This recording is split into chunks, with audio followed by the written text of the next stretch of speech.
Sa loob ng 86 na taon, DZRH ang naging kaagapay ng mga Pilipino sa balita, sa serbisyo at sa bawat kwento. 86 na taon ng tiwala at sa mga darating pang taon, mas pinalakas at mas pinagtibay para sa Pilipino. DZRH, una sa Pilipinas, una sa Pilipino. Yung tapat sa'yo, DZRH.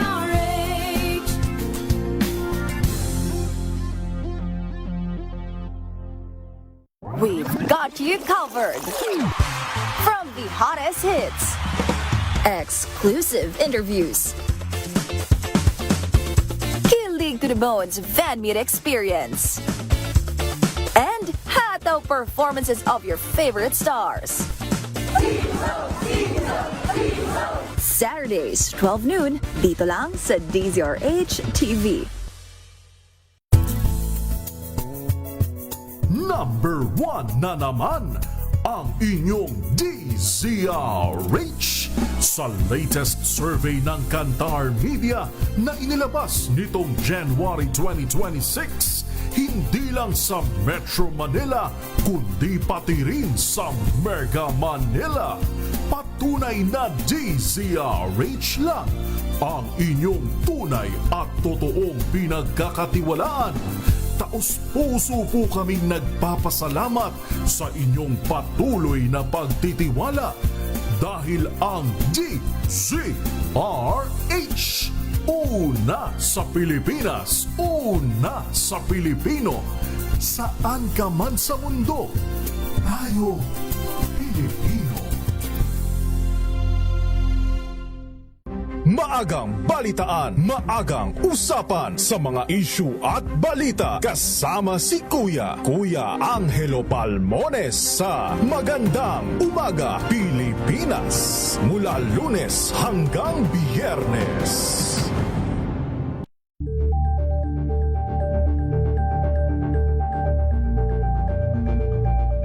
Ito ay bunsod ng naitalang 17 individual na ang kanilang naaresto. Ng Metro Manila Development Authority o MMDA ang No Contact Apprehension Policy o NCAP sa Metro Manila. Sa ang ilang mga dokumento ay peke. Hindi rin legal ang employment na ipinangako sa kanila. Sa mata ng batas, mananagot ang sangkot at may sala. Dahil sa bawat paglabag, may karampatang parusa. Alamin ang mga pananagutan sa likod ng mga bawal. Dito sa Hoy! Bawal Yan! Tuwing Sabado, alas 11:30 ng umaga. Dito lang sa DZRH TV.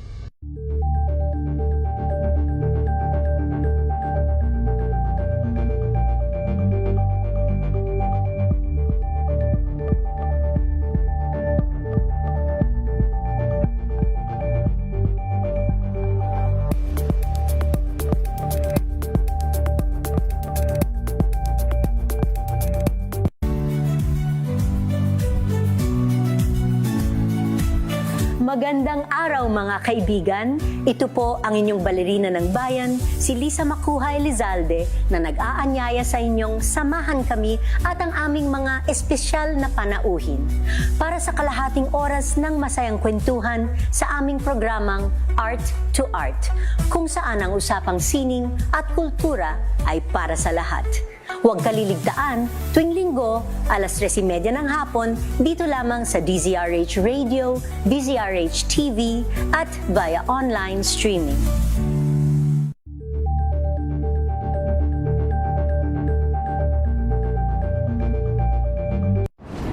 Kung good vibes ang hanap mo, dito ka na sa sigurado! Mula sa mga istoryang nagbibigay ng inspirasyon hanggang sa mga kwentong may dalang solusyon. Mga balitang pampagaan, pakiramdam at pampaganda ng araw. Hindi lang basta good news, kundi the better news. Mula Lunes hanggang Biyernes, 1:00 ng tanghali sa DZRH TV.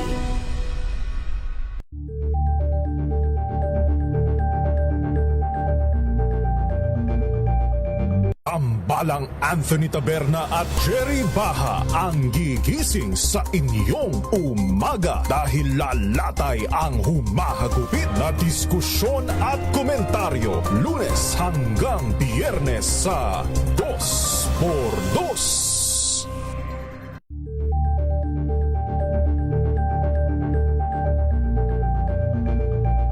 Sa alas 3:06 ng umaga.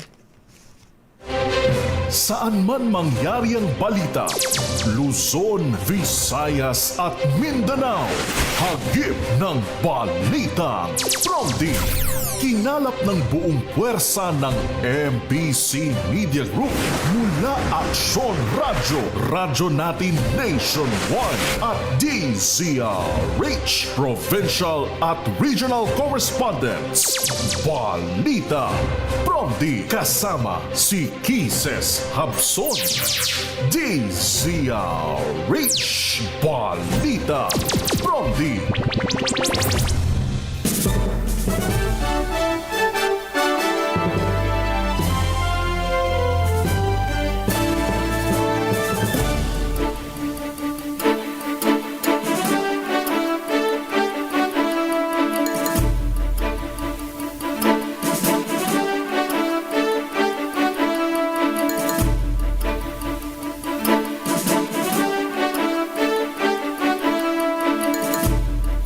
Magandang umaga, Luzon, Visayas, Mindanao, Pilipinas. Ito po ang balitang Prompting ngayong araw ng Lunes, April 6, 2026.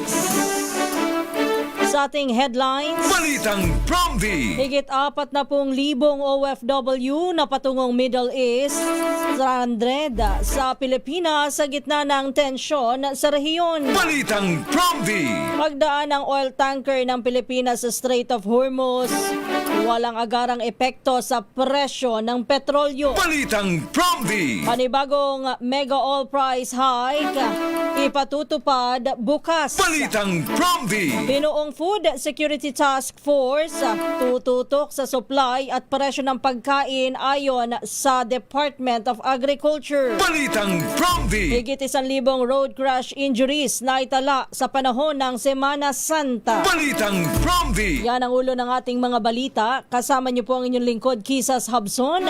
Para sa DZRH, una sa Pilipinas, una sa Pilipino. At ngayon sa detalye ng ating mga balita.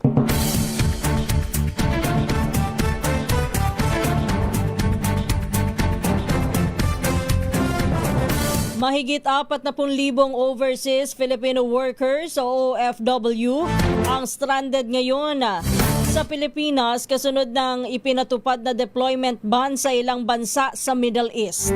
Kabilang sa mga apektadong destinasyon ang Saudi Arabia, United Arab Emirates, Kuwait, Qatar at iba pa. Ayon sa Department of Migrant Workers, ilan sa mga OFW ay pansamantalang nasa accommodation centers habang ang iba naman ay pinauwi muna sa kani-kanilang mga probinsya. May mga nakabakasyon din ng mga OFW na hindi rin makaalis dahil sa kakulangan ng flight papunta ng Middle East. Bunsod nito, sinabi ni migration expert Emmanuel Heslani, inaasahang bababa ang deployment sa Middle East sa ikalawa at ikatlong quarter ng taon 2026. Tiniyak naman ng pamahalaan na patuloy ang pagbibigay nila ng tulong, kabilang ang pinansyal, medikal at transportasyon upang masuportahan ang mga apektadong OFW. Balitang Prompting.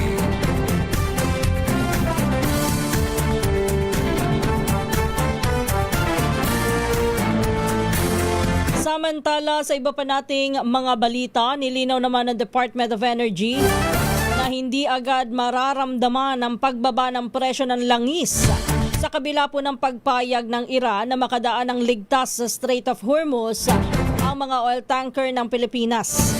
Ayon kay Energy Secretary Sharon Garin, hindi nito agad mapapababa ang presyo ng krudo at hindi rin ito tinutugunan ng pangmatagalang problema sa sektor ng enerhiya sa ating bansa. Ito po sa gitna ng patuloy na pagtaas ng presyo ng langis kung saan higit doble na ang itinaas nito mahigit isang buwan matapos ang military campaign ng Estados Unidos at Israel laban sa Iran. Paliwanag ni Garin, nananatiling vulnerable ang Pilipinas dahil umaasa ito sa imported na langis, lalo na mula sa Middle East gaya ng Saudi Arabia. Binigyan din naman niya na anumang aberya sa daluyan ng langis ay may domino effect sa global supply at direktang nakaapekto sa presyo ng produktong petrolyo sa bansa. Tiniyak naman ng pamahalaan na patuloy nitong sisikapin na mapanatiling sapat at tuloy-tuloy ang supply ng langis sa gitna ng umiiral na energy emergency. Balitang Prompty. Samantala, dumako muna tayo. Balita sa mga probinsya. Unahin natin ang Pangasinan. Standby Freddy. Magsasaka, binaril ng kainuman sa Urbis Tondo. Ayun po'y kritikal ang kondisyon. Suspect na aresto na. Balita mo yan, RH38, Freddy Fajardo. Patuloy pang nilalapatan ng lunas ng mga doktor sa Pangasinan Provincial Hospital o PPH sa San Carlos City ang isang magsasaka na 42 anyos residente ng Barangay Pisuac, Urbis Tondo matapos itong barilin ng suspect na 48 anyos na solar installer at residente ng Labrador, Pangasinan. Batay sa ulat ni Urbis Tondo IC Chief of Police Ferdinand Rivera, naganap ang insidente alas 9:55 ng gabi sa Barangay Pisuac kung saan nagiinuman ng suspect at biktima, subalit nagkaroon ng mainitang pagtatalo ang dalawa at agad naglabas ng maikling baril ang suspect at pinutukan ang biktima sa likod na tumago sa kanyang tiyan saka mabilis itong tumakas. Ang biktima ay unang dinala sa isang private clinic sa nasabing bayan saka dinala sa PPH. Agad namang nagsagawa ng manhunt operation ng mga pulis at alauna ng madaling araw kahapon nasa kote ang suspect sa Barangay Malayo, Urbis Tondo, subalit hindi nakuha ang baril ginamit nito. Nasa likod ngayon ng Rias na bakal ng Urbis Tondo Police ang akusado at naharap sa kasong murder. Mula sa Action Radio Pangasinan, ito si Freddy Fajardo, Aristrati Tag-uulat para sa DCRH Una sa Pilipinas, una sa Pilipino. Balitang Prompty. Thank you, Freddy Fajardo. Standby lang, Dani. Panibagong malakihang taas presyo naman sa produktong petrolyo ang inaasahan na ipatutupad ng mga oil company ngayong linggo. Yan ay sa gitna pa rin ng tensyon sa gitnang silangan na nagdudulot ng mega oil price hike. Sa pagtaya ng oil industry sources, batay sa trading ng Mine of Platte Singapore, posibleng umabot sa 165 pesos hanggang 170 pesos ang kada litro na ng diesel simula po bukas. Yan ay dahil sa posibleng 17 hanggang 19 pesos kada litrong dagdag sa presyo ng krudo. Maglalaro naman sa 3 pesos hanggang 5 pesos ang itataas ng kada litro ng gasolina na magdadala po sa presyohan sa 110 pesos hanggang 120 pesos na sa kada litro ng gasolina. Ngayong 2026 pa lang, 48 pesos and 20 centavos na ang iniangat ng presyo ng gasolina, higit 90 pesos sa diesel, habang nasa 78 pesos ang itinaas o iminahal ng kerosene. Balitang Prompty. Samantala, para naman po dun sa mga kababayan natin na apektado dito sa tensyon sa gitnang silangan, lalong-lalo na ho yung mga naapektuhan ng kanilang kabuhayan. May 200,000 job opportunities o trabahong naghihintay para sa mga babalik na overseas Filipino workers ayon po sa Department of Migrant Workers o DMW. Ayon kay Secretary Hans Leo Kakdak, inihanda ito ng gobyerno para sa mga uuwing Pinoy o yung mga na-repatriate. At handa silang ibigay ito sa kanilang base sa kanilang kakayahan at work experiences. Kaugnay nito ay pinag-iisipan na ng ahensya ang pagsasagawa ng job fair para sa mas makita po ang mga OFW ang bagay na trabaho at alok na trabaho sa kanila ng gobyerno. Sa ngayon ay nasa 4,241 ang repatriated Pinoy na ang nakauwi galing po sa Middle East. matapos na magpasaklolo sa pamahalaan dahil sa nagpapatuloy na tensyon sa gitnang silangan. Balitang Promdi. Alas 3:15 na ng umaga, balikan natin mga balita mula sa probinsya. Sa Central Luzon, rider natagpo ang nakahandusay habang sugatan matapos ang nangyaring aksidente sa Morong Bataan. Balita mo yan, RH37, Danny Kumilang. Handusay at sugatan ng matagpuan sa gilid ng daan ang isang rider matapos ang self-accident sa kahabaan ito ng Governor J.J. Linaw National Road, Barangay Nagbalayong, Morong Bataan, alas 2 kahapon na madaling araw. Sa ulat ng Morong PNP, ang biktima ay residente ng Barangay Talimundok, Orani, Bataan na minamaneho nito ang isang Honda Click 125cc. Natagpuan umano ang biktima na nakahandusay sa gilid ng karsada. Malapit ito sa bakod ng nuclear power plant na agad siya binigyan ng paunang lunas ng Morong Rural Health Unit at dinala sa Bagak Rural Health Center para sa karagdagang gamutan. Nakipag-ugnayan na rin ang Morong Municipal Police Station sa Orani Municipal Police Station upang ipaalam sa mga kaanak ng biktima ang pangyayari. Danny Kumilang, RH37, DZRH, una sa Pilipinas, una sa Pilipino. Balitang Promdi. Maraming salamat, Danny. Oras po natin alas 3:17 ng umaga. Standby lang, Rex. Bumuo na ng Food Security Task Force ang Department of Agriculture upang tutukan ang epekto ng energy emergency at geopolitical tension sa supply at presyo ng pagkain. Ayon kay DA Secretary Francisco Chu Laurel Jr., layunin nito na palitan ang dating ad hoc na monitoring system at gawin na mas sistematiko ang pagmamonitor sa supply, presyo at kalakalan ng mga pangunahing bilihin. Maglalabas ang task force ng araw-araw na ulat na ipasa naman sa Kongreso at sa Office of the President. Yan ay upang mapabilis ang pagdedesisyon ng pamahalaan. Kabilang sa binabantayan ang epekto ng aberya sa shipping routes, lalo na po sa Middle East, na nakaapekto naman sa mga pangunahing exports ng bansa, gaya po ng saging at pinya.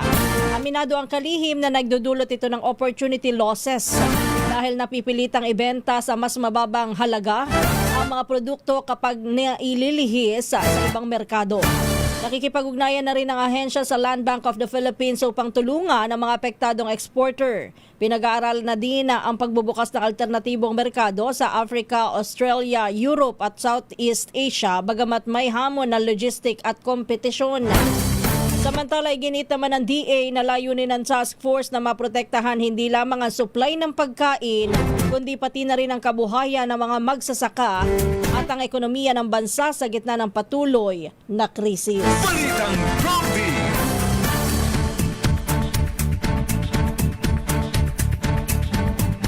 Posible naman na bumilis ang inflation sa bansa para sa buwan ng Marso sa taong 2026.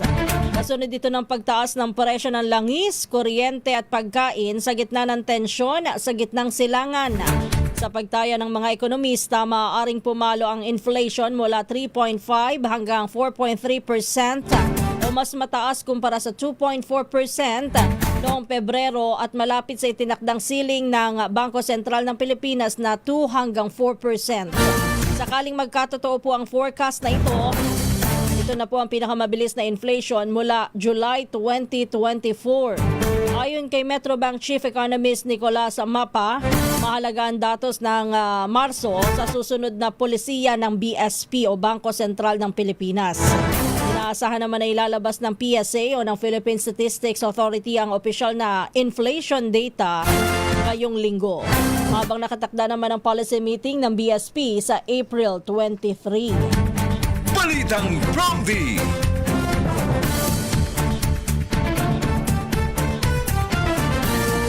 Samantala, dapat umanong maghanda ang mga Pilipino sa mas kaunting serving ng kanin at maliit na pandesal dahil sa patuloy na pagtaas po ng presyo ng liquefied petroleum gas o LPG at kerosene. Ito po'y ayon kay Senior Citizen Party List Representative Rodolfo Ordanes, Vice Chairman ng House Committee on Appropriations. Ayon po kay Ordanes, sa pagtaas ng presyo nito, maski ang tindang ulam sa mga karinderya ay posible na ring tumaas. Dagdag ni Ordanes, may mga oil importer naman na willing silang mapansamantalang tanggalin ang value-added tax sa produktong petrolyo para maibsan ang paghihirap ng mga Pilipino. Balitang Promdi. Totoo ho yan, lalo na sa panahon ngayon na ang mahal-mahal talaga ho ng presyo ng LPG. Yan ang isa sa mga problema ng mga household dahil lahat naman nagluluto ho ng pagkain.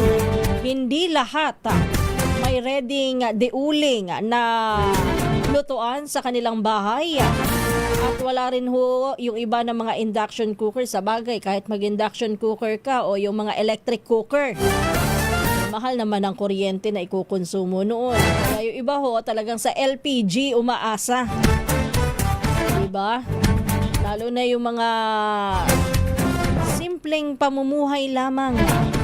Hindi naman lahat may gatong sa bahay.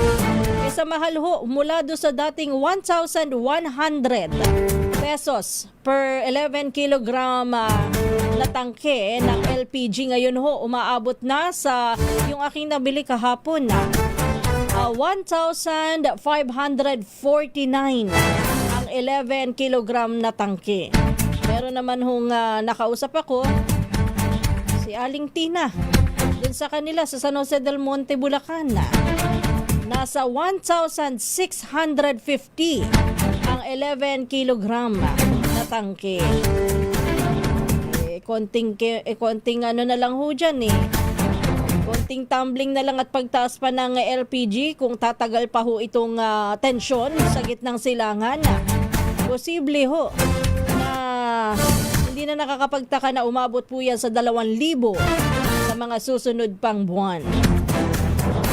Kaya sabi nga natin, ipanalangin natin na itong tensyon, itong problema, itong sigalot sa gitnang silangan ay humupa na, matapos na para naman ho hindi talaga mahirapan, lalo na yung mga kagaya nating nasyon na umaasa ho sa oil, sa LPG, pati yung sa gasolina, sa diesel at kerosene, sa mga imported products ho ang mga yan. Na kahit na anong gawin nating tumbling at pagdadasal, ang hirap pong pigilan ng presyo, hindi rin naman ho natin pa pwedeng tanggalin sa ating sistema dahil bahagi ho yan ng ating buhay. Balitang Promdi. Paano na lang ang 70 pesos na talong sa mga karinderya? Paano na lang yung 40 pesos na gulay sa mga karinderya? Baka ho yan ay tumaas. Yung 40 pesos na gulay na luto sa karinderya, isang ano lang yan isang platito. Pag kinalahati mo pa, pwede naman. Baka ngayon hindi na pwede. Yung extra rice, bagamat marami po sa atin hindi kayang mabuhay sa kanin. Maiintindihan ko pa dahil ang rice ho pwede ho yung palitan kahit papano. Pwedeng less rice na lang. Kasi mataas din ho yan sa sugar, sa carbohydrates. Balitang Promdi. Alas 3:24. Balikan natin mga balita mula sa probinsya. Puntahan naman natin ang Negros Occidental, babae patay matapos pagbabarilin sa lungsod ng Bacolod. Balita mo yan, RH46, Rex Canto. Binawian ng buhay ang isang babae matapos pagbabarilin ng mga sospek na sakay sa motorsiklo sa Barangay Banago, lungsod ng Bacolod. Ang biktima kinilala lamang na si alias Bibi, 29 anyos, residente ng nasabing lugar. Ayon kay Police Captain Rosalino Pugoy Jr., Station Commander ng Bacolod City Police Office Station 3, patuloy ang kanilang investigasyon kung ano ang motibo ng nasabing krimen. Dagdag pa ni Pugoy, sakay ang sospek o mga sospek sa motorsiklo habang sinusundan ng biktima na sakay din sa isang tricycle mula sa flyover ng Barangay Bata nang nangyari ang nasabing krimen. Ito si RH46 Rex Cantong para sa DZRH, una sa Pilipinas, una sa Pilipino. Balitang Prompty. Thank you, Rex. Standby naman, Jocelyn Mhake. Mamaya standby do sa balita natin sa Western Visayas. Sabi ni Jody Sai, ay sa ireklamo yung LPG, i-alternate nyo na lang ang uling, hindi puro reklamo. Pero ma'am, o sir, hindi ho lahat ng bahay ay pagkakataon. Sa probinsya ho siguro po pwede. Na meron ho kayong panggatong, di uling. Ano ho yung mga simpleng pamilya kahit pasabihin na nakatira sa mga condominium. Halimbawa, dito sa Metro Manila. Kasi mas tipid ho kuminsan ng kondo kaysa bumili ka ng bahay. Dito sa Manila yan ha, practical living ika nga. Pero ang problema mo naman dyan, hindi ka pa pwedeng magluto. Wala kang paglalagyan ng uling. Saan ka magluluto ng uling dito sa ilang mga kabahayan dito sa Metro Manila? Kaya yung iba ho, hindi lang puro reklamo talaga. Hindi po sila nagrereklamo, kundi namumblema sila. Dahil kung gugustuhin po talaga nila na magkaroon ng deuling, matagal na ho silang bumili. Pero ang problema, yung paglalagyan at saan magluluto.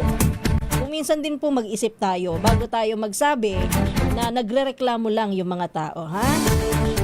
Bentong, isang maganda umaga sa iyo. Sabi niya, same price pero bawas portion. Kain na lang, hindi na po lamon kung kumain. Totoo yan, makakapag-diet kahit papaano, ha?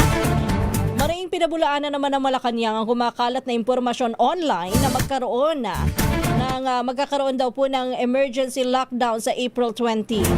Hindi rin nila totoo ang tungkol sa di umanay lockdown dahil naman sa isang variant ng COVID-19 kung saan kumalat din ang mga peking abiso mula sa Department of Health at ginagamit pa ang logo ng ahensya. Babala ni Presidential Communications Office Secretary Dave Gomez, mananagot sa batas ang sinumang sadyang gumagawa at nagpapakalat ng fake news upang samantalahin ang kasalukuyang sitwasyon sa enerhiya. Dagdag ni Gomez, nakikipag-ugnayan na ang PCO sa Department of Justice upang matukoy ang pinagmulan ng mga naturang post upang masampahan ng kaso ang mga nasa likod nito. Alala ng pamahalaan, ang pagpapakalat po ng maling impormasyon ay may parusang kulong ng 6 na buwan sa ilalim ng Revised Penal Code at maaaring madoble pa ang kaparusahan kapag ginawang online sa ilalim ng Cybercrime Prevention Act. Hinikayat din ng publiko na umasa lamang sa opisyal na pahayag at mga post at seripikadong impormasyon at mag-ingat sa pagbabahagi po ng mga hindi kumpirmadong balita. Balitang Prompty.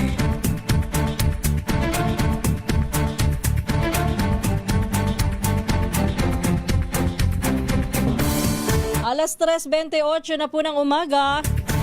Higit 1,000 road crash-related injuries naman ang naitala ng Department of Health sa nakalipas na Semana Santa.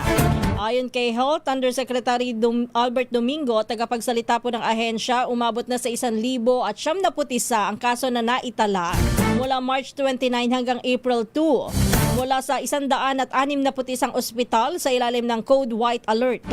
Mas mataas ito ng halos 1,050 o 150%, 150% kumpara sa 437 na kaso ng parehong panahon noong nakalipas na taon. Gayunman, ang pagtaas din ng kaso ay kumpara po ng 2025 ay posible rin nila na dahil sa mas maayos na reporting system ng mga ospital. Pinakamaraming kaso ang naitala sa Central Luzon na umabot sa 196. Sunod sa Davao Region na may 161 na kaso at ang Ilocos Region naman may 159 na kaso o insidente. Lumabas din sa datos, karamihan po ng mga biktima ay kalalakihan na nasa 738, partikular sa edad na 20 hanggang 24 at karamihan ng insidente ay sangkot po ang mga motorcycle rider na umabot sa 783 habang ang iba naman po ay pedestrian na umabot po sa bilang na 84. Sa kabuuan, 118 na italang nasa impluwensya po ng alak o nakainom habang nagmamaneho. habang ang 744 ay hindi gumamit ng anumang safety gear. Nananawagan naman ng DOH sa publiko maging maingat lalo na sa mga babalik na mga biyahero mula sa probinsya. Balitang Prompty. Wala naman naitalang major incidents ang Philippine National Police sa mga pangunahing kalsada sa nagdaang Semana Santa. Ayon kay PNP Chief Police General Jose Melencio Nartates Jr., nananatiling prioridad ang kaligtasan ng mga Pinoy kaya naka-full alert pa rin po ang kanilang hanay. Nagpaalala naman sila sa mga motorista na babalik sa Metro Manila hanggang ngayong araw na maging kalmado para maiwasan ang anumang insidente ng road rage. Gayon din ang pag-check sa kanilang mga sasakyan bago ito gamitin sa pagbiyahe. Una nang inihayag ng Philippine National Police na naging mapayapa sa pangkalahatan ang paggunita sa Semana Santa at walang mga naitalang untoward incidents, lalo na sa mga simbahan at matataong lugar nitong nakalipas na linggo. Balitang Prompty. Balita naman tayo. Mula naman sa Western Visayas, bahay sa Haniway, Iloilo, sinunog ng isang lasing, isa ang patay, 3 ang sugatan. Ibalita mo yan, Jocelyn Maque ng Action Radio, Iloilo. Patay ang 38 anyos na lalaki samantalang 3 pa ang sugatan ng masunog ang isang bahay sa Barangay Barasalon, Haniway. Sa investigasyon ng Haniway Police, dumating sa kanilang bahay na lasing ang 31 anyos na suspect na si alias Remos. Dahil lasing at nanggugulo, pinagsabihan nito ng kanyang mga kapatid at ina. Pero imbis na makinig, kinuha ni Remos ang container na may lamang gasolina, binuo sa loob ng bahay at sinilaban. Mabilis na tumakas si Remos at naiwan sa kanilang bahay ang kanyang bayaw na si Welgie na namatay sa sunog, habang sugatan naman ang 2 kapatid na babae ng suspect at kanilang ina. Mula sa Action Radio Iloilo, ito si Jocelyn Maque para sa DZRH, una sa Pilipinas, una sa Pilipino. Balitang Prompty. Alas 3:32 ng umaga, higit 300,000 mga pasahero ang sumakay ng barko sa mga pantalan sa buong bansa nitong Holy Week break. Ayon sa Philippine Coast Guard, umabot po sa 195,000 ang outbound passengers habang 167,000 ang inbound passengers. Ang tala po ng Philippine Coast Guard ay hanggang nitong April 4. Abot naman sa 1,650 ang mga barko at halos 4,000 motorbangkas ang na-inspeksyon sa 16 na Coast Guard districts. Nakalerto naman ang Philippine Coast Guard simula pa noong March 28 kung kailan inaasahan po ang muling pagdagsa ng mga pasahero ngayon sa mga seaport.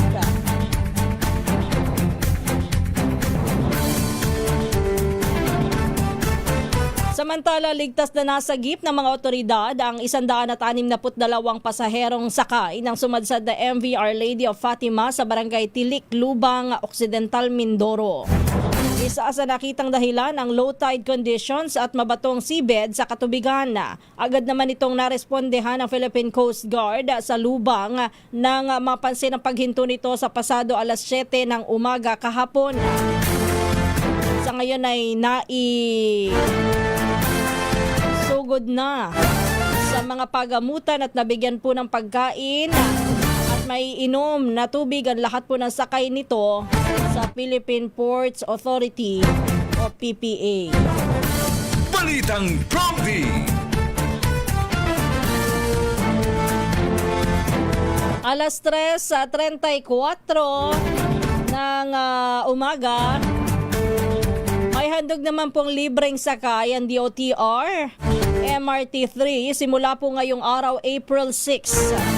Yan po ay tatagal hanggang April 11 para sa lahat ng mga veteranong Pilipino. Sa kanilang abiso, bahagi daw po ito ng pakikiisa sa pagdiriwang ng ika-84 na anibersaryo ng Araw ng Kagitingan at 2026 Philippine Veterans Week. Kailangan lamang po na magpakita ng Veterans ID o anumang valid ID sa station personnel kapalit po ng libreng sakay sa naturang estasyon. Samantala, puntahan na natin, balita naman sa Eastern Visayas, standby Jimmy. Kadiwa ng Pangulo, patuloy daw pong isinasagawa sa Leyte Provincial Agriculture Office. Ibalita mo yan, RH32 Jimmy, angay-angay. Patuloy ang sinasagawang kadiwa ng Pangulo ng Provincial Agriculture Office sa Lalawigan ng Leyte sa kada Merkules, Huwebes at Biyernes sa pagbibinta ng mga preskong produkto pan-agrikultura. Ito ang sinabi ni Leyte Provincial Agriculture Office Head Engineer Maria Lourdes Nadira. Sinasagawa ito sa harap ng Philippine Coconut Authority Regional Office sa may Government Center, bayan ng Palolete, at kada Miyerkules naman sa tanggapan ng Provincial Agriculture Office. Ito ay kaugnay sa programa ng Kadiwa ng Pangulo. Ibinibinta mga preskong mga agricultural products ng mga magsasaka, gulay, root crops, mga kanin galing mismo sa sakahan. Pinag-usapan din ng Provincial Agriculture Office kung kailan muli ang pagbibinta ng tig 20 pesos kada kilo ng bigas matapos dagsain ang tig 20 pesos na bigas noong nakaraang Marso 27. Mula dito sa DYVL Action Radyo Tacloban, ito si RH32 Jimmy, angay-angay para sa DZRH. Una sa Pilipinas, una sa Pilipino. Balitang Prompty. Alas 3:36 ng umaga.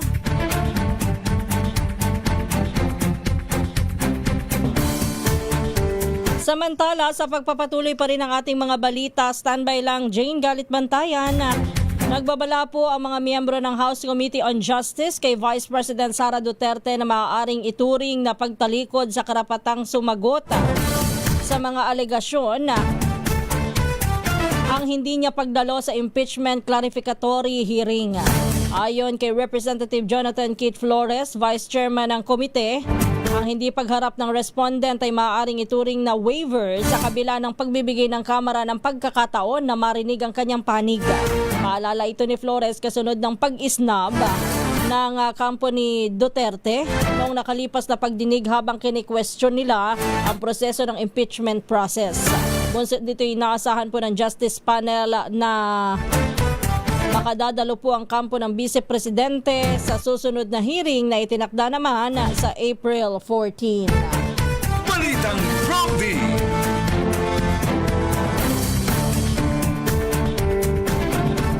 Samantala, muli namang nanguna si Senador Bam Aquino bilang most favored senator sa pinakahuling first quarter survey ng Publicus Asia. Nakakuha si Aquino ng 59% net favorable rating, mas mataas kumpara sa 54% na naitala niya sa end of the year survey noong 2025. Bukod kay Aquino, pumangalawa naman at pumangatlo sina Senador Francis Pangilinan at si Senador Risa Hontiveros na kapwa may 50% rating.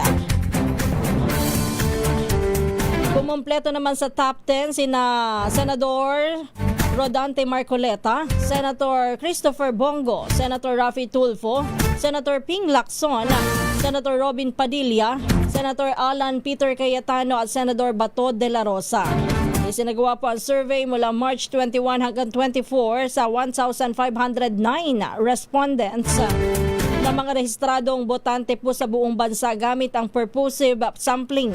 Ayon sa Publicus Asia, independent at non-commissioned na naturang survey kung saan ang mga respondents ay kinuha mula sa mga international research panel. Magugunitang ang Publicus Asia ang tanging survey company na naging tama po ang prediksyon. Noong manguna at pumangalawa sa pwesto noong 2025 senatorial elections, sina Senators Go at Senador Bam Aquino. Balitang Prompty.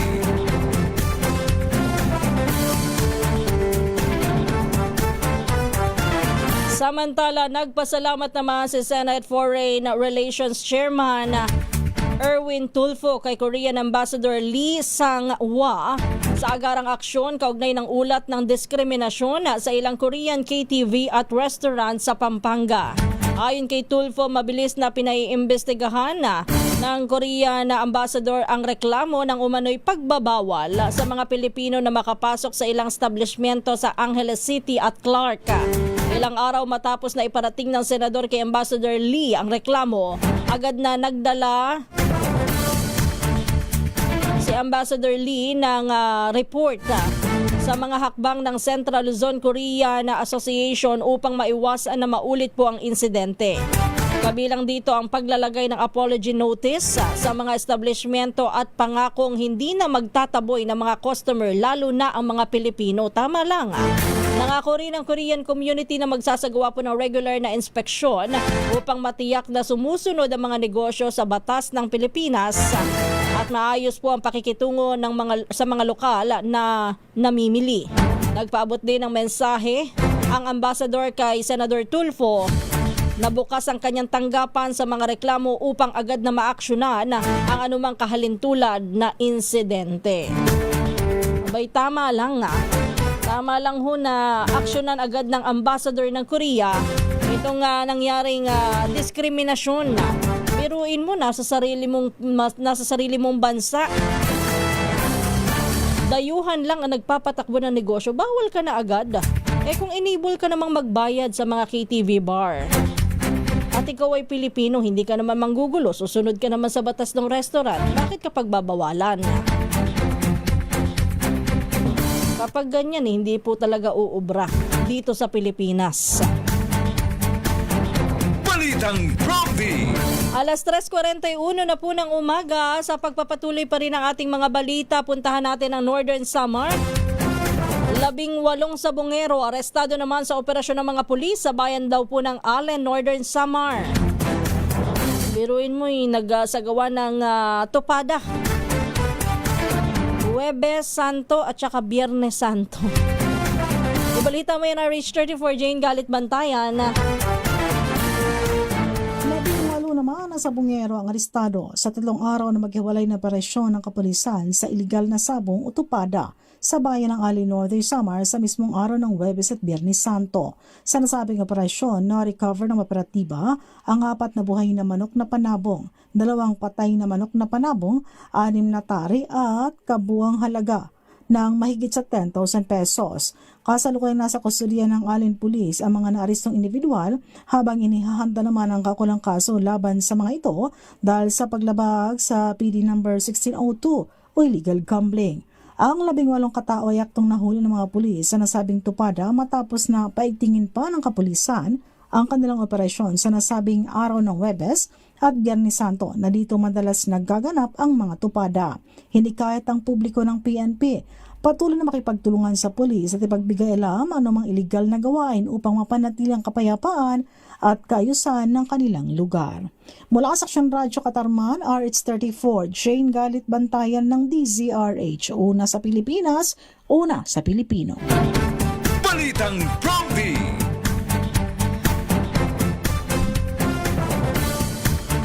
Samantala, kinalampag naman ng mga lumalaban, ugnayan daw po ng mga lumalaban sa airport privatization o ULAP, ang Kongreso na imbestigahan ang pagbagsak ng kisame sa NAIA Terminal 1. Ayon sa grupo, hindi ito isolated na insidente kundi salamin ng kamalian sa ipinangangalandakang improvement ng NAIA privatization.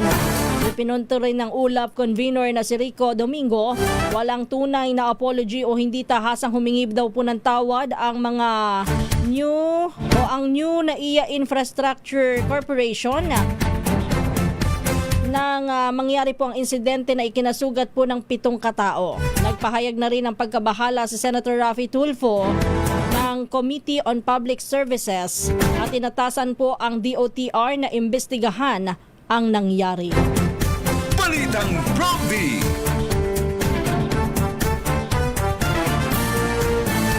Ipinatawag naman ng Land Transportation Franchising and Regulatory Board ang taxi operator ng sinakyan ng K-pop idol na si Choi Subin sa Mactan, Cebu. Yan ay matapos na ilantad ng leader ng grupong TXT na tinangka siyang tagain ng taxi driver nang magpahatid siya patungo sa kanilang hotel. Kwento po ni Subin, una siyang siningil ng 500 pesos ng driver pero dinoble umano ito at idinahilan ang mahal na gasolina. Nag-issue na ng show cause order ang LTFRB noong April 3 sa naturang taxi driver. Balitang Prompy. Arestado naman ang 2 suspect na nasa likod ng pagpatay sa isang dating police officer ng Barangay Balintang, Valenzuela City. Batay sa paunang investigasyon, binaril ng suspect ang babaeng biktima. Binaril po siya sa ulo habang may kausap sa telepono. Kinilala po ang suspect na sina alias Men at Tio at pareho pong naaresto noong Sabado sa magkahiwalay na operasyon. Na-recover kay alias Tio ang kalibre 38 baril, 55 gramo ng shabu at pera. Maharap po ang mga ito sa paglabag sa RA 10591 at ang RA 9165 o illegal possession of dangerous drugs. Balitang Prompty. Patay naman ang isang Nigerian national habang nasaktan din ang kanyang kalahi matapos daw po ang insidente ng pamamaril sa Barangay Santa Ana, Taguig City noong April 3. Ayon po kay Taguig City Police Chief Police Colonel Julius Anunuevo, pinalo ng baril at pinadapa ang kasama ng biktima bago ito nakatakas at naituro ang mga salarin. Hindi bababa sa 3 ang suspect sa krimen kung saan isang nahuli na habang nakatakas naman ang gunman at isa pa pawang may mga dati ng kaso at large ang mga suspect. Naharap sila sa panibagong atrasong murder. Tinitingnan na ng mga pulis ang anggulong may kinalaman sa illegal na droga sa nangyaring pamamaril. Balitang Prompty. Oras po natin alas 3:47. Diyan na po nagtatapos ang ating balitaan dito po sa Balitang Prompty. Tayo ho'y dadako na sa pangalawang bahagi naman ng ating programa. Balitang Prompty.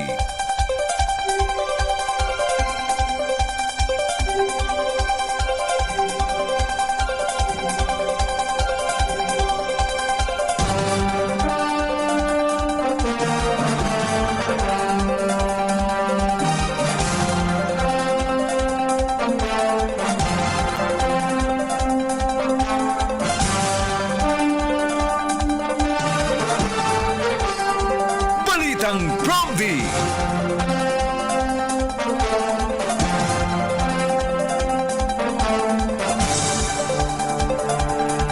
Muli isang magandang umaga po ang ating pagbati sa lahat ng mga nakikinig, nanonood at nakatutok ngayon dito sa ating programa ang Balitang Prompty.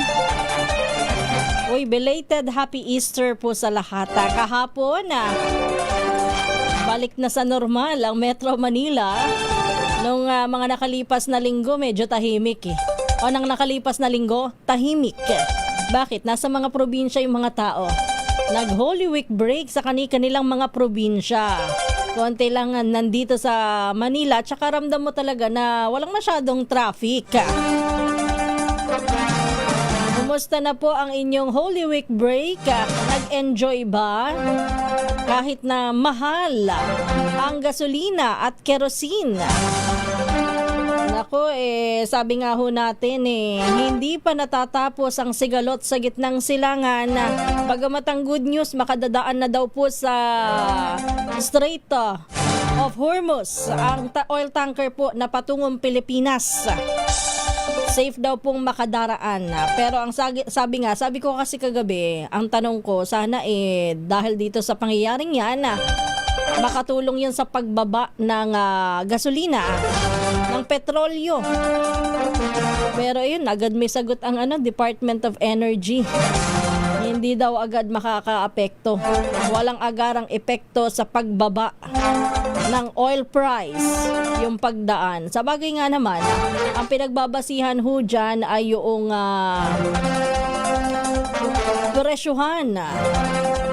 presyohan sa world market ng petrolyo. So kung mataas pa rin, kahit nakadaan tayo, may hirapan nga namang ibaba. Bukod po dyan, ang sigurado lang tayo kahit papaano yun sa June 30 na sinasabi po ng ating Pangulo na sapat ang petrolyo, baka madagdagan pa po yung stock natin. mas mabilis na madadagdagan kasi pwede nang dumaan sa Strait of Hormuz ng ligtas. Ipanalangan natin na wala nang aberya dyan. Walang maging problema, talagang ligtas silang makadaan. Anyway, sabi ko nga ho kanina, pati LPG tumataas. Nako kanina nga sinasabi nitong si Jody Sai na wag na daw magreklamo. Pero totoo lang kasi marami talaga na kahit nagustuhin nila, hindi kasi kakayanin. Lalo na dito sa Metro Manila. Kung may open na spaces ka, yun okay. Pero kapag ka wala, sabi naman ni Bentong kanina, binabasa ko yung mga comment, marami na rin daw mga kondo na may mga terraces, may mga veranda, pwedeng mag-ihaw. Totoo yan, pwede kung pwede talaga. Pero minsan may mga rules din po kasi yung condominium. Bukod po dyan, syempre isa sa alang-alang mo rin yung mga katabi mong bahay. Baka mamaya sa'yo okay sa terrace kasi magba-barbecue ka, o kaya kung hindi ka magba-barbecue magpapaapoy ka doon para ho doon sa yung pangluto. Pero hindi ho lahat kasi ng mga kapitbahay tanggap din yan, lalo na kapag dikit-dikit at condominium ang bahay nyo, lalo't kung papasok ang usok sa kanila, hindi lahat ho maintindihan yan. Meron akong kapitbahay, sila naggagatong noon. Sa akin naman walang problema. Kaya lang iniisip ko nga rin. Sabi ko gusto kong gumaya. Pero may mga households po na ayaw kasi nang may usok tapos papasok sa kanila. Lalo na kapag ang mga setup ng condominium, hindi naman lahat aircon, may nagbubukas ho ng bintana. Pag pumasok ang usok sa kanila, mahirap palabasin ang amoy at dumidikit sa kanilang mga kagamitan, sa kanilang mga kortina. Kung may nagkukortina pa. Diba? Yung iba naman may mga nakasabit na damit, lalo na kung studio type lang. Pagka nausukan yung mga yun, dikit sa damit. Yun yung iba pong konsiderasyon at hindi lahat ng kondo meron pong terrace. Maaaring totoo, meron, pero hindi lahat. Ako ho ay nakatira doon sa community na marami hong nakapalibot na kondo pero hindi lahat may terrace.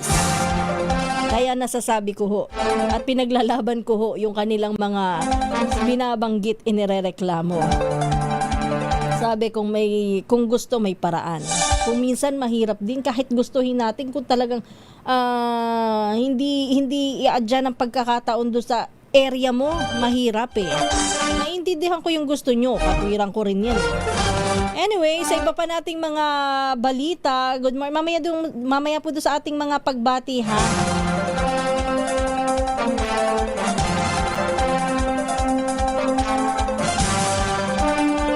Totoo, masarap talaga kapag diuling. Kahit ako, bumili pa nga ako ng palayok Kaya lang sabi ko, saan ko gagamitin ito? Mahihirapan ako. Anyway, sa iba pa po nating mga issues at balita, paalala lang po ha. Dun sa mga nakakabalita ho ng mga fake news, ingat ho kayo sa mga fake news ha. Ingat po kayo sa mga fake news, pati po ang DZRH nabibiktima ho ng mga fake news na ito. Doon sa ating mga kababayan ho na nakarinig ng fake news kaugnay po doon sa loan or financial assistance na iniaalok po ng DZRH. Pinapayuhan po namin ang publiko laban po sa mga mapanlinlang na post na nagsasabing may loan na ino-offer o financial assistance po na iniaalok po ang ating himpilang DZRH. Nililinaw po ng ating management at ng buong pamunuan po ng DZRH na hindi po nagbibigay ng loan o pautang po ang DZRH. Hindi rin po ito direktang namimigay ng financial assistance sa pamamagitan ng mga individual, text messages, chat o social media pages. Huwag ho kayong basta-basta maniniwala. Ang anumang lehitimong tulong mula po sa himpilan na isinasagawa lamang sa pamamagitan po ng DZRH Operation Tulong, katuwang po ang mga sponsors natin o sa pamamagitan po ng pagre-refer sa mga partner organizations at mga ahensya po ng pamahalaan. Para po sa tamang impormasyon yung ating mga kababayan, lalo na po yung mga nakikinig sa atin, nakatutok lagi sa mga palabas, programa ng DZRH, alam nyo na yan. Hindi na kailangang i-memorize. Hinihikayat po ang publiko, makinig lamang po sa DZRH, 666 kHz. Manood sa ating mga television channel ng DZRH TV. Bisitahin din po ang official website na www.dzrhnews.com.ph at sundan po ang ating mga opisyal na anunsyo sa social media platforms na YouTube, DZRH News Television. Yan po yung ating, yun yung tinututukan nyo ngayon. O kaya naman po sa ating Facebook at DZRH News, o kaya naman po ay sa at DZRH TV. Pero yung mga nagtatanong so ibig sabihin ba hindi po kayo nagbibigay ng tulong? Hindi naman po sa ganoon. Totoo naman po na on and off the air, meron pong nagbibigay po ng serbisyo. Tumutulong po ang DZRH. Meron po tayong mga palugaw, lalo na sa mga nasunugan, medical mission, bloodletting activities. May pagkakataon din po na may mga nabibigyan din po ng wheelchair tsaka mga medical assistance sa pamamagitan po ng ating DZRH Operation Tulong. Yan ay sa pangunguna ng ating Wonder Woman, si Miss May Binauhan at ang ating mga sponsors. Ang Operation Tulong po ay nagumpisa mula early 70s bilang isang program ng DZRH mula noon at nagpapatuloy po ang programa hanggang sa ngayon. Nakuha po ang tiwala at suporta ng mga sponsors at partners kaya hindi na lang po multi-awarded ang DZRH Operation Tulong sa mga radio programs. Naging tatak din po ito ng DZRH, ang DZRH Operation Tulong. Dahil po dito, sa kasagsagan po ng pandemya, ginawa pong nationwide ang Operation Tulong. Katuwang po ang mga provincial station, pati na rin po yung ating AM, FM ng Manila Broadcasting Company at ng MBC Media Group kung saan po bahagi dito ang DZRH. So ngayon po ay MBC Operation Tulong na siya. Hindi lang DZRH Operation Tulong. Pero ang dapat lamang po nating linawin, kahit po tayo'y nagbibigay ng tulong, wala pong pautang, wala ring financial assistance na ibinibigay po ang DZRH. Anumang maliit na tulong na ibinibigay po ng DZRH ay limitado lamang at ayon sa legitimate at mahigpit na pangangailangan lamang. Hindi rin po naghahagilap, nagaanyaya o nagpapapila sa himpilan na ang DZRH at ang MBC Operation Tulong para mamigay po ng tulong. Hindi rin na naisin po ng istasyon na palitan o maliitin ang obligasyon o kakayanan po ng gobyernong tugunan ang mga lehitimong pangangailangan po ng ating mamamayan. So, ang bottom line po nito, wala po tayong ibinibigay na pautang. Okay? At wala rin po tayong financial assistance na ibinibigay na kailangang pilahan ho ng mahaba. Wala akong katotohanan yan. Kaya yung mga nagpapakalat po ng ganyan, may araw din kayo. Balitang Promdi! Oras po natin, alas 3:59. Sa mga pahabol na mga pagbati, Randy Martinez, ang magandang umaga. Hermie Esteban, sabi niya magkaisa ipanalangin nating humupa at matapos ang digmaan. Mauro June Aspiliaga, good morning. Kidon Matilde, isang magandang umaga. Ma'am Becky Tisuka, MM Ginto at Ripse. Kay Mama Evan Langa. Kay Fernando Balatukan. Mauro June Aspiliaga, good morning. Uy, belated birthday pala ngayon ni Arnel Tatel. Happy birthday, Arnel. Baka sakaling naririnig mo ang ating dating kasamahan dito sa technical side. Kenneth Paul Amuncio, Hermie Estaban, good morning. Pacifico Morelios, maganda umaga. Celso Areglado Cosico, Hermie and Ruby Bartolome. Pasensya na po, hindi ko po mabasa lahat ng inyong mga mensahe, pero bukas babawi ho ako. Sa lahat po ng ating mga tumutok sa unang araw, ngayong Abril, hindi pala, noong April 1 pala. Pero tama, April 1, nung tayo ay nag-ere. So, unang araw pa rin, matapos ang Holy Week. Dito sa ating programang Balitang Promdi, maraming salamat po sa inyong lahat. Susunod na si Kong Angel Palmones at Magandang Umaga Pilipinas. Ako naman po ang inyong lingkod, Kisas Hobson. Ito po ang Balitang Promdi. Muli po hanggang bukas muli. Oras po natin, 4:00 ng umaga. Happy Monday!